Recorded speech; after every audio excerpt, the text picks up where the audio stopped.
Kumusta mga kaibigan? Ako si Glenn ng hashtag Walk with Lan, kung saan pinag-uusapan natin ang totoong buhay, yung may sari-saring store, ransa, jeepney rides, at family obligations na walang katapusan. Today, we are talking about something game-changing. Anim na maliliit na habits na nagbago ng buhay ko forever. Hindi ito yung big dramatic changes na parang New Year's resolutions na nakakalimutan after a week. These are tiny, consistent actions na applicable dito sa Pilipinas. Kahit sa gitna ng traffic sa EDSA o sa init ng summer. Mainit-init na nga po no? Buhay natin dito sa Pilipinas, real talk to ay puno ng mga challenges. Pero ang tunay na pagbabago ay hindi nanggagaling sa malalaking bagay. It is from small things done every day. By the end of this video, you will have actionable steps na makaka-inspire sa inyo. If you're ready to level up, hit that like button now and let's dive in. Gamitin ang 90 una. Gamitin ang 90-10 rule. Most of your happiness comes from a small percentage of what you do. Yung 10% na talagang nagpapasaya sa iyo. Figure out what that is at protektahan mo ito. At kung hindi ito clear yes, usually it's a no. Dito sa Pilipinas, madalas tayong mag-yes sa lahat. Extra work, yes. Family outings, yes. Kahit yung sales sa mall na hindi naman kailangan, yes. Isipin mo, sa halip na bumili ng bagong gadget na 5-10 lang ang excitement, 5 to 10, focus on yung 9 to 10, like quality time with family sa probinsya o pursuing a side hustle na passion mo. Less stuff, fewer commitments, better quality. Kilala ko si Tita Maria from Quezon City, ha? Siya yung typical Pinay na laging overloaded, trabaho sa call center, pag-aalaga sa kids, at church commitments. One day, she applied the 90-10 rule. She said no to extra shifts na draining and yes to starting a small online sari-sari store. In 6 months, mas masaya siya, mas may energy at umunlad ang business. Ikaw, ano yung 10% na protektahan mo? Try it this week. Sabihin mo no sa isang bagay na hindi 9-10.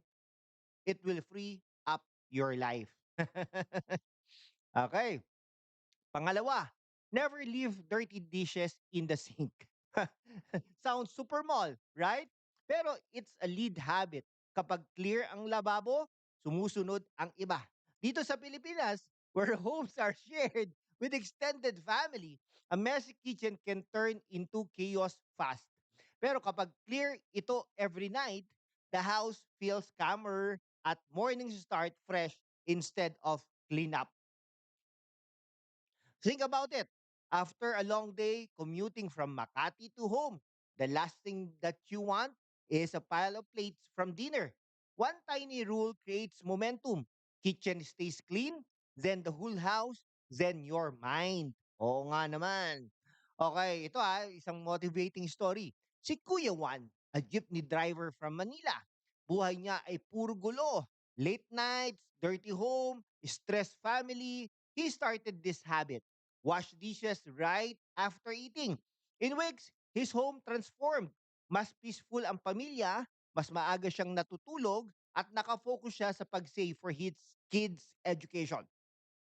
Now, he's even coaching other drivers on small changes. Maliit lang, pero it sparked big momentum. Tonight, clear your sink. See the difference tomorrow.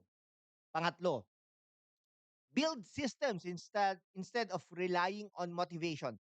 Goals are nice, pero systems ang talagang nagdadala siya doon. Small, repeatable actions daily compound over time. Dito sa Pilipinas, where motivation dips because of rainy season, blues, or economic stress, systems keep you going without willpower. Okay instead of mag-exercise ako kapag motivated, set a system. 10-minute Walk after breakfast every day.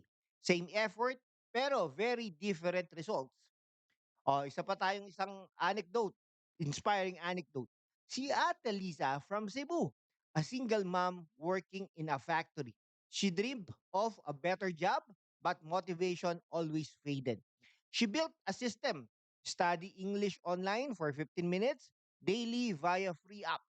In a year, she got promoted to supervisor. Hindi siya umasa sa feeling motivated.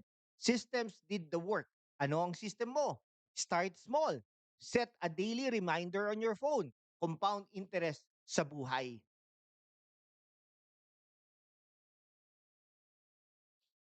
Pangapat, eat for fuel, not convenience. Pay attention to how food makes you feel. Energy, focus, sleep, mood. Cut back on processed stuff like instant noodles or fast food na madali pero draining. Dito sa Pilipinas, while with tempting Jollibee, Ranch, and sari-sari snacks, it's easy to eat for convenience. Pero listening to your body changes everything. Swap chips for fruits from the palengke. Mas fresh, mas healthy, at local pa. Okay, ha? Si Mang Pedro, a farmer from Bulacan, he used to eat whatever was quick, sugary drinks, and junk. Low energy, poor sleep. He shifted to fuel. More veggies from his farm, less processed now at 50. Wow, huh?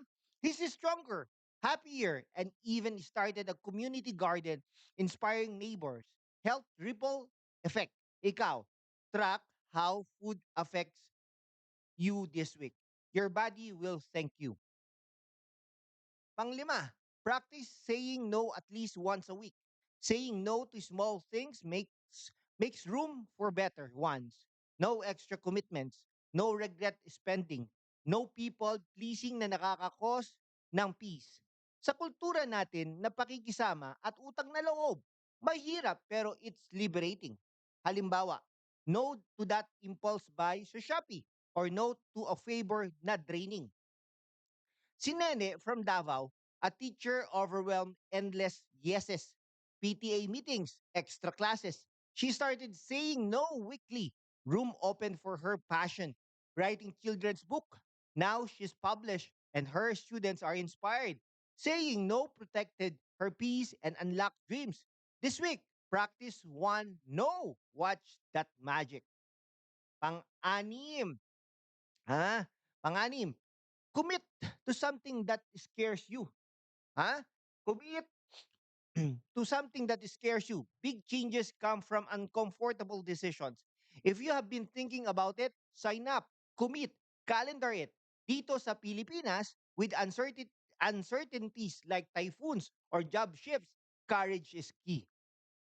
Scared of public speaking? Join a local Toastmasters. Momentum starts with bravery.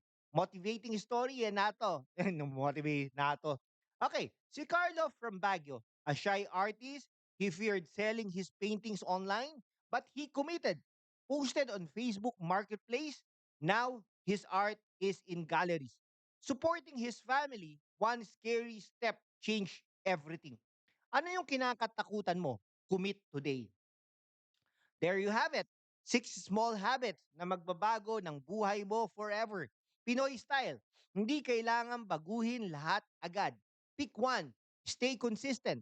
Real change happens quietly over time. Ano ang unang habit mo? Comment down below. Share your story. If this inspired you, like, subscribe, and hit the bell for more motivation. Salamat sa panonood. Keep shining mga kaibigan. Paalam at mabuhay.